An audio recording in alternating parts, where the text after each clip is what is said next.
ఏపీలో జరిగిన నీటి సంఘాల ఎన్నికల్లో టీడీపీ నేతలు అరాచకం సృష్టించారు. ప్రత్యర్థులెవరూ పోటీ చేయకుండా అధికార దుర్వినియోగానికి పాల్పడ్డారు. పలుచోట్ల నామినేషన్ పత్రాలు చించేశారు.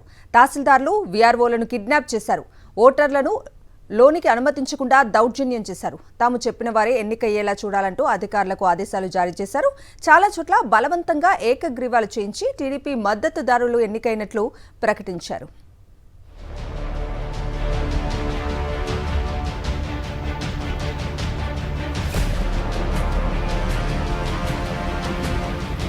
రాష్ట్రంలో సాగునీటి సంఘాల ఎన్నికల్లో టీడీపీ నేతలు మాత్రమే విజయం సాధించాలనే లక్ష్యంతో ముఖ్యమంత్రి చంద్రబాబు నేతృత్వంలోని ప్రభుత్వం బరితెగించింది.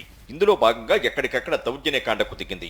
రెవెన్యూ అధికారులను, పోలీసులను అడ్డుపెట్టుకుని యథేచ్ఛగా ప్రజాస్వామ్యాన్ని అపహాస్యం చేస్తుంది.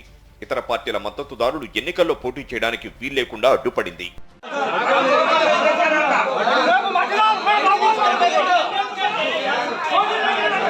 విజయనగరం జిల్లా ఎల్కోట మండలం కళ్లెంపూడిలో బీజేపీ నేత కోన మోహన్ రావు నామినేషన్ వేయకుండా టీడీపీ నేతలు అడ్డుకున్నారు.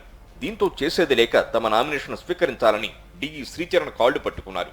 కాళ్లు పట్టుకున్న నామినేషన్ను డిఈ శ్రీచరణ్ అనుమతించలేదు. టీడీపీ నేతలు చెప్పినట్టు చైర్మన్, వైస్ చైర్మన్ ఎన్నిక నిర్వహించారు. ఇలా ఉమ్మడి విజయనగరం జిల్లా వ్యాప్తంగా జరిగిన సాగునీటి సంఘాల ఎన్నికలు గందరగోళంగా సాగాయి. మరోవైపు వైఎస్ఆర్సీపీ మద్దతు రైతులకు చివరి నిమిషం వరకు న్యూ జ్యూస్ సర్టిఫికెట్లు ఇవ్వకపోవడంతో సాగునీటి సంఘాల ఎన్నికలను అప్రజాస్వామికంగా నిర్వహిస్తున్న కూటమి ప్రభుత్వ వైఖరికి నిరసనగా ఎన్నికలను వైఎస్ఆర్సీపీ బహిష్కరించింది. అయితే కొన్ని చోట్ల కూటమి పక్షాలే ఎన్నికల్లో బాహాబాకీకి దిగాయి. జనసేన, బీజేపీ నాయకులు ఎన్నికల్లో పాల్గొనకుండా టీడీపీ నాయకులు అడ్డుకోవడం ఉద్రిక్తతకు దారితీసింది.